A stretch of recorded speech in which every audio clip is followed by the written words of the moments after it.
The Grandview Country Club had exactly 147 members.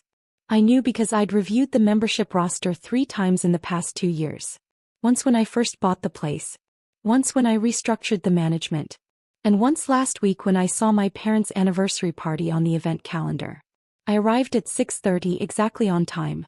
Not early enough to seem eager, not late enough to be rude. The perfect middle ground I'd learned to navigate in a family that measured everything by appearances.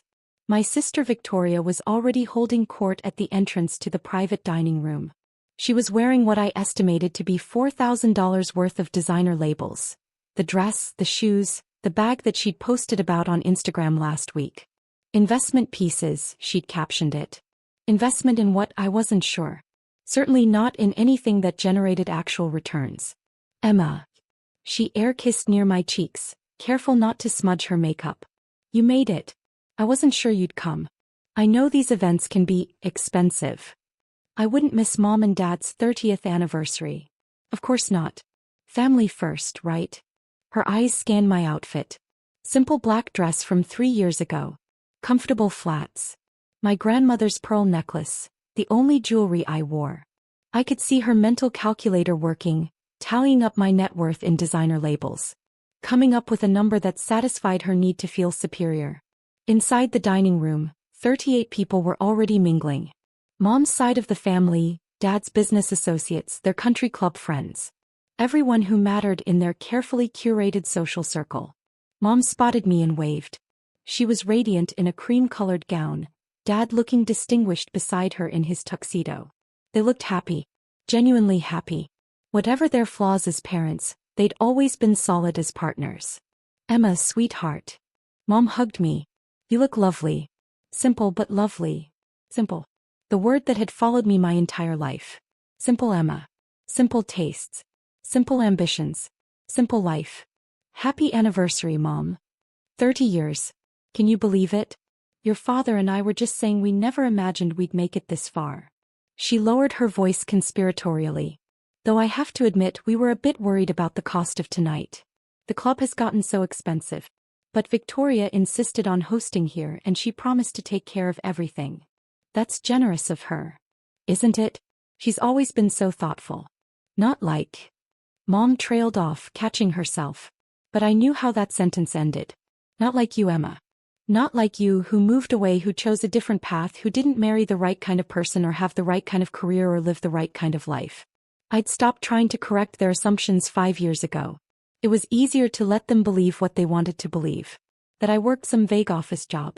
That I struggled to make ends meet. That I was the family charity case, scraping by while Victoria thrived. The truth was more complicated. And infinitely more satisfying. My brother-in-law Marcus appeared, drink in hand. Emma. Great to see you. How's the job hunt going? I'm not job hunting. Oh, right. The consulting thing. How's that working out? His tone suggested he thought consulting was code for unemployed. It's working out well. Good.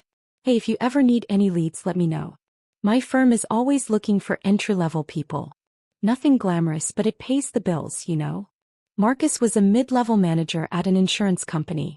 He made $85,000 a year and thought he was a titan of industry. I'd reviewed his company's financials last month when they'd applied for a loan from one of my investment portfolios. They were over-leveraged and poorly managed. I'd declined the application. I'll keep that in mind, I said. Dinner was called. We filed into our seats, a long table decorated with white roses and gold candlesticks. Very elegant. Very expensive. Very Victoria. I was seated at the far end naturally. Away from the parents of honor, away from the important guests. Next to my cousin Brian, who spent the entire appetizer course explaining cryptocurrency to me like I was a child, and my Aunt Linda, who asked 3 times if I was seeing anyone special, with that particular emphasis that meant, when are you going to stop being alone and find a man to take care of you? Victoria stood up as the main course was being served. She tapped her champagne glass with a fork, calling for attention. I just want to say a few words before we eat. First, to Mom and Dad, 30 years. That's incredible. You've shown us all what commitment looks like, what love looks like, what partnership looks like. You've built a beautiful life together and we're all so grateful to be part of it. Applause around the table. Mom wiped her eyes. Dad beamed. When I was planning this party, Victoria continued, I wanted to make sure it was perfect. The best of everything for the best parents in the world. That's why we're here at the Grandview at this beautiful venue with this incredible meal. I spared no expense because you two deserve nothing but the best. More applause. Victoria was good at this. The speeches, the performances, the grand gestures. She'd been practicing her whole life. Now I know some of us. She glanced down the table at me. Some of us couldn't contribute financially to tonight's celebration. And that's okay. Not everyone is in a position to help with these kinds of events. Emma, I know you wanted to pitch in, but you're going through a tough time right now. So don't worry about it. Your presence is gift enough. Really. The table went quiet for a beat. Then a few sympathetic murmurs. A few glances in my direction. Poor Emma. Struggling Emma. Emma who couldn't afford to contribute. I smiled and nodded. Let them think it. Let them believe Victoria's narrative. So here's to Mom and Dad. Victoria raised her glass. And here's to family, to love, and to taking care of each other. Those of us who can. Everyone drank. Victoria sat down looking pleased with herself. She'd accomplished exactly what she wanted, made herself look generous, made me look pathetic, and done it all under the guise of being supportive. Dinner continued. Filet mignon, lobster tail, truffle risotto. The kind of meal that cost $300 a plate. I ate slowly, savoring each bite. Chef Williams had outdone himself. I'd have to remember to send him a personal thank you. The conversations flowed around me. Victoria talking about her upcoming vacation to the Maldives. Marcus discussing his promotion. My cousin Sarah showing off photos of her new BMW. Everyone displaying their success like peacocks fanning their feathers. Nobody asked me about my life. Nobody inquired about my work. I was the family ghost, present but invisible, acknowledged but not engaged. Dessert arrived, a 3-tiered anniversary cake, custom-made by the city's most exclusive bakery. The lights dimmed as it was wheeled out, candles flickering. Everyone sang happy anniversary. Mom and Dad cut the cake together, hands intertwined, still very much in love after 3 decades. It was actually touching. Despite everything, despite their disappointment in me, despite the years of subtle and not-so-subtle judgment, I was genuinely happy for them. They deserved this moment. The cake was distributed. Coffee was served. The party began to wind down into that comfortable post-meal contentment where everyone's full and slightly buzzed and feeling magnanimous about life. That's when Marcus, our club manager, approached the table. He was carrying a leather portfolio, the kind we used for member bills. He walked past Victoria, past Marcus, past my parents, and stopped directly beside me. Ms. Richardson, he said quietly. Your bill for this evening. The table went silent. Everyone's staring. Victoria laughed. Marcus, there must be some mistake. I'm paying for tonight. Just put it on my membership tab. Marcus didn't even glance at her. He kept his eyes on me. Ms. Richardson, as per your standing instructions, all events in the private dining room are billed directly to your account. The total for this evening is $8,472. Shall I charge your black card on file? I could feel 38 pairs of eyes on me. The confusion. The disbelief. The slowly dawning realization that something was very, very wrong with their understanding of reality. I opened the portfolio. Reviewed the itemized bill. 38 guests at $300 per plate. Premium wine pairings. The custom cake. The floral arrangements. The private room fee. All of it adding up to exactly $8,472. This looks correct, I said. Yes, charge my card on file. Very good, Ms. Richardson. And will you be requiring anything else this evening? I set down my coffee cup. Looked down the table at Victoria, whose face had gone pale. At my parents, who were frozen in confusion. At the 35 other guests who were trying to understand what was happening. Actually, Marcus, there is one more thing. Of course, Ms. Richardson. I'd like to cancel the membership for Victoria and Marcus Henderson, effective immediately. Please have security escort them from the premises once they've finished their dessert. They're no longer welcome here. The silence that followed was absolute. You could have heard a pin drop on the carpet. Victoria found her voice first. What? Emma, what are you talking about? You can't cancel our membership. You don't have the authority to. I have all the authority, I said calmly. I own the club. You what? The Grandview Country Club. I purchased it 2 years ago. The previous owners were retiring and it was a good investment. I've been running it ever since. Anonymously through a management company, but I'm the owner. Which means I can cancel any membership I choose. Marcus, my brother-in-law, not my club manager, was shaking his head. That's impossible. The Grandview is worth millions. You don't have that kind of money. I do actually. The club cost me $12 million. I've since invested another $3 million in renovations and improvements. Current valuation is approximately $19 million. It's one of my better performing assets. Assets, my father said slowly. Emma, what are you talking about? What assets? I stood up, gestured to Marcus, my employee, who pulled out his tablet and brought up my presentation. I'd prepared it last week hoping I wouldn't need it, but knowing Victoria would push me to this point eventually. I own 17 properties across 3 states, I began. Commercial real estate, primarily office buildings, shopping centers, and 3 country clubs including this one. Total portfolio value is approximately $94 million. I started 10 years ago with $50,000 I'd saved working 2 jobs through college. I bought a small office building that was in foreclosure, renovated it, leased it out. Used the cash flow to buy another property. Then another. I've been building this portfolio for a decade. The tablet showed property by property. Photos, addresses, valuations. Undeniable proof. But you work in consulting, Mom said weakly. I do consult. I consult with property managers on how to run the buildings I own. I consult with contractors on renovations. I consult with leasing agents on tenant acquisition. It's not a lie. It's just not the full truth. Why didn't you tell us? Dad asked. I tried.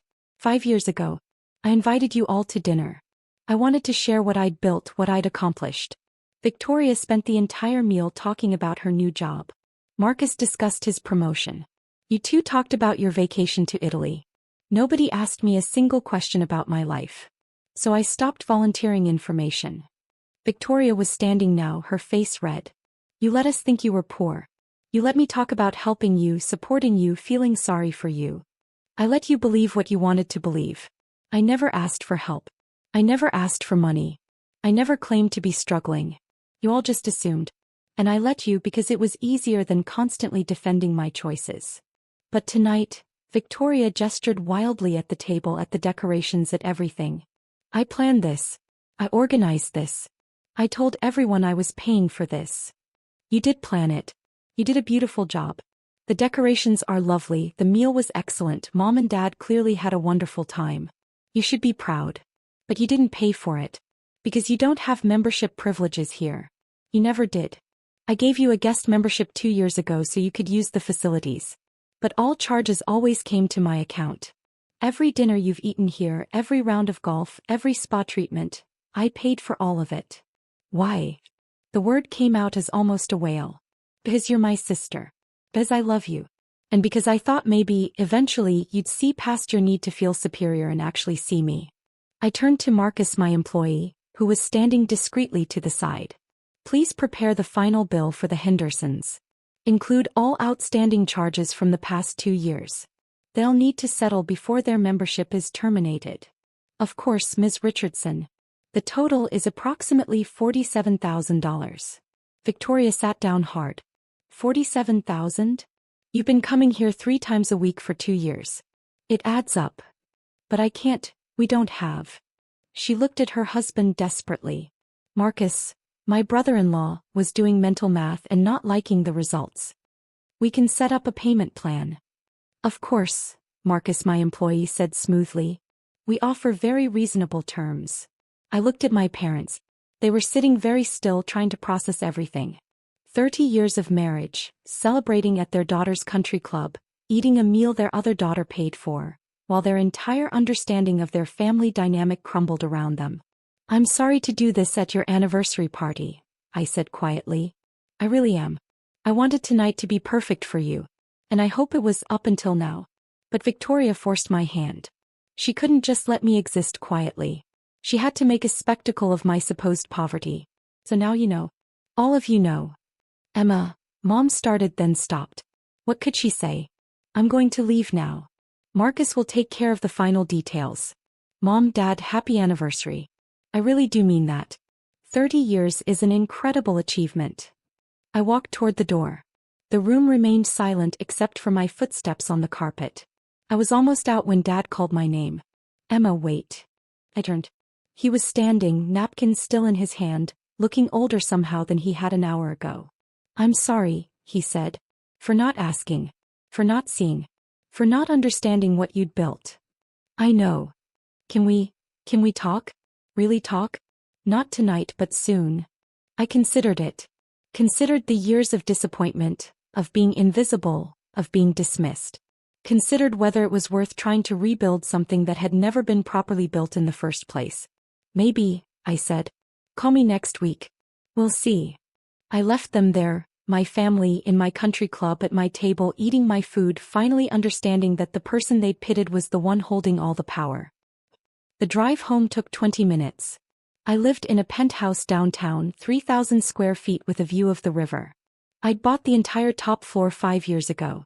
It was understated luxury, the kind that didn't need to announce itself. I poured myself a glass of wine, a 2015 Bordeaux from my personal collection, and stood at the window looking out at the city lights. My phone buzzed. A text from Marcus, my club manager. Ms. Richardson, the Hendersons have departed. Security reports no incidents. The party concluded shortly after you left. Your parents asked that I convey their thanks for the evening. I replied, thank you, Marcus. Please send the staff my compliments. Excellent work tonight. Another buzz. Victoria, I can't believe you did this to me. In front of everyone. You humiliated me. I didn't respond. There was nothing to say. She'd humiliated herself. I'd just stopped protecting her from the consequences. Another text. We can't afford $47,000. You know we can't. Are you really going to ruin us over this? I typed. Payment plans are available. Interest-free for the first year. After that, standard rates apply. You have options. Options? Emma, please. I'm your sister. And I'm the person who's been subsidizing your lifestyle for 2 years. Consider this tuition for a very expensive lesson. I muted the conversation and set my phone down. More messages came throughout the evening. My mother asking if we could talk. My father suggesting lunch. My cousin Sarah, who apparently hadn't known about any of this and thought the whole thing was absolutely savage. My Aunt Linda, concerned about family harmony. I responded to none of them. I'd spent 10 years building something real while they'd spent those same years building assumptions. Let them sit with the truth for a while. 3 days later, Dad called. I was in a meeting reviewing quarterly reports for my Chicago properties, but I took the call anyway. Emma. Thank you for picking up. What can I do for you, Dad? I wanted to apologize. Properly. Not in front of a room full of people. Just you and me. Okay. Your mother and I have been talking. A lot. About you, about how we've treated you, about the assumptions we made. And we realize we owe you more than an apology. We owe you understanding. Respect. Acknowledgement of what you've accomplished. That's nice to hear. I mean it, Emma. $94 million. You built that yourself. From scratch. While we thought you were struggling to pay rent. The irony isn't lost on me. I wasn't trying to hide it to make you look foolish. I was trying to hide it to avoid judgment. I know. And that's what kills me. You felt you had to hide your success from your own parents. What does that say about us? I didn't answer. The question was rhetorical anyway. Can we have dinner? He asked. Just the three of us. Your mother and I want to hear about your business. Really hear about it. Learn about what you've built. If you're willing to share. What about Victoria? He was quiet for a moment. Victoria is dealing with some things right now. She and Marcus are in counseling. Financial counseling, marriage counseling. Apparently, this situation revealed some problems that had been building for a while. But that's not your responsibility. No, it's not. So will you come to dinner? I thought about it. About the years of being invisible. About finally being seen. About whether seeing me now after the dramatic reveal really counted as seeing me at all. On one condition. Name it. You don't get to ask me why I didn't tell you sooner. You don't get to make this about your feelings of betrayal or confusion. If we do this, we do it forward-looking. You want to know about my business? Fine. You want to understand my life? Good. But no guilt trips about the past. Deal. Deal. We met at a small Italian restaurant the following Tuesday. Not fancy, not expensive, just good food and quiet booths. Neutral territory. Mom hugged me when I arrived. Held on a little longer than usual. I've missed you, she said. I've been here the whole time. No, you haven't. Not really. And that's our fault. We ordered. Made small talk. Circled around the real conversation like fighters looking for an opening. Finally, Dad just asked, "How did you do it?" Really? So I told them. The $50,000 I'd saved. The foreclosed office building I'd bought at auction.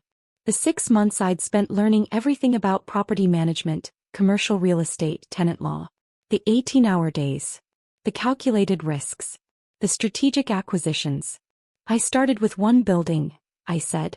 A 15,000 square foot office space that was 70% vacant. I spent 3 months renovating it myself, literally myself. I learned to do basic electrical and plumbing.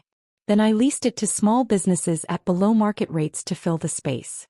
Once I had consistent tenants, I refinanced and used that capital to buy another property. And you did this while working full-time? Mom asked. I quit my job after the first year. The properties were generating enough income.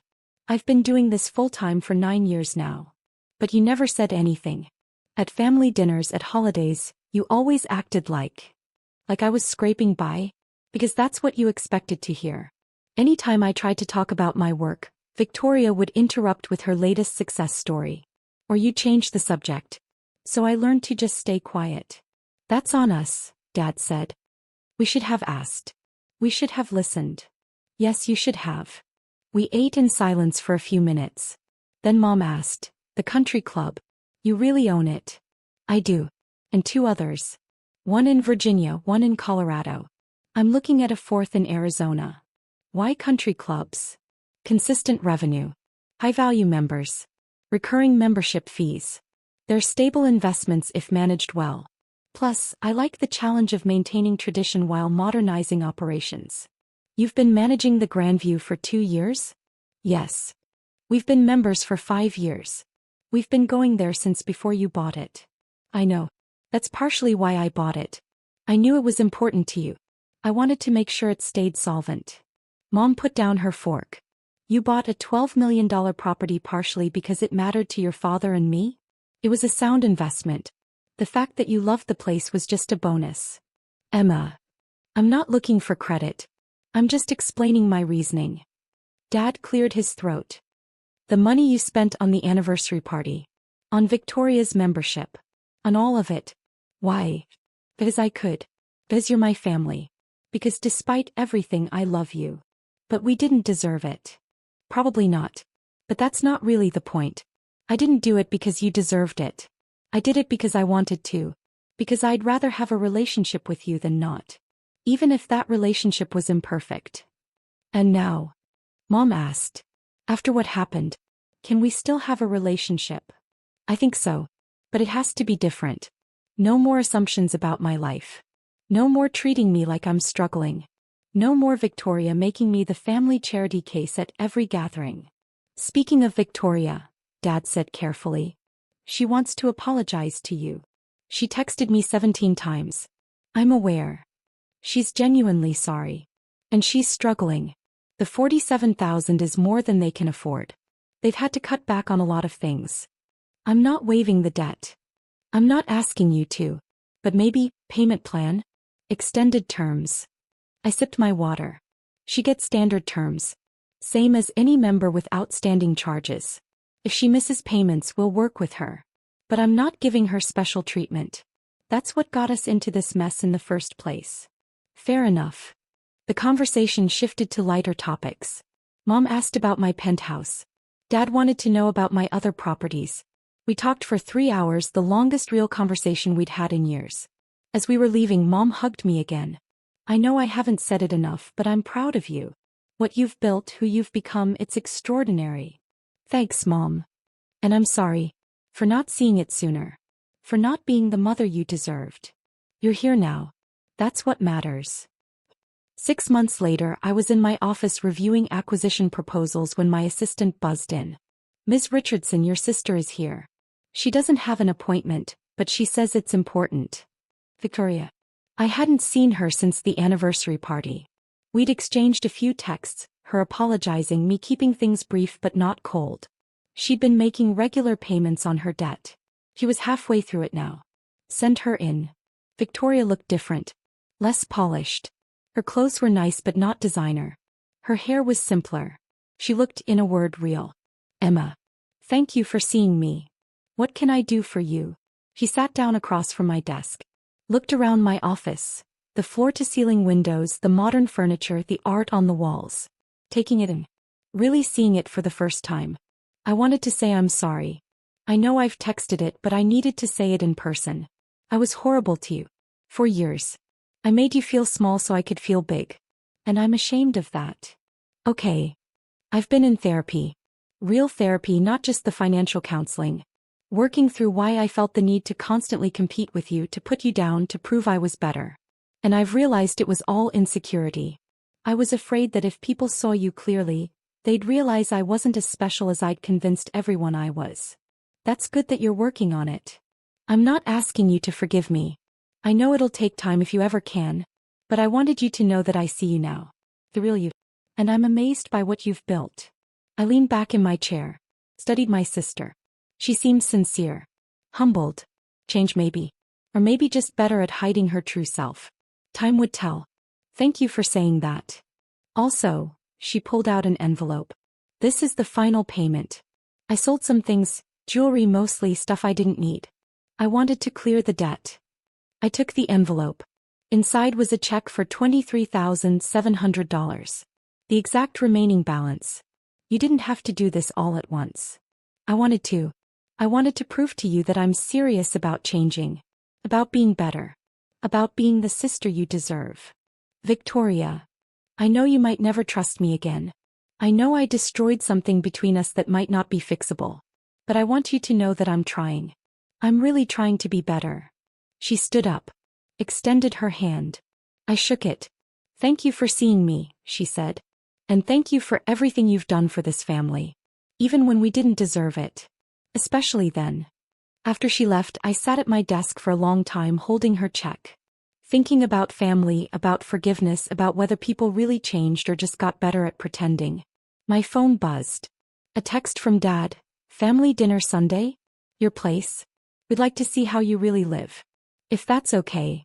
I smiled. Typed back. "Sunday at 6. I'll cook." It wasn't forgiveness. Not yet. But it was progress. And sometimes that was enough. Sunday came.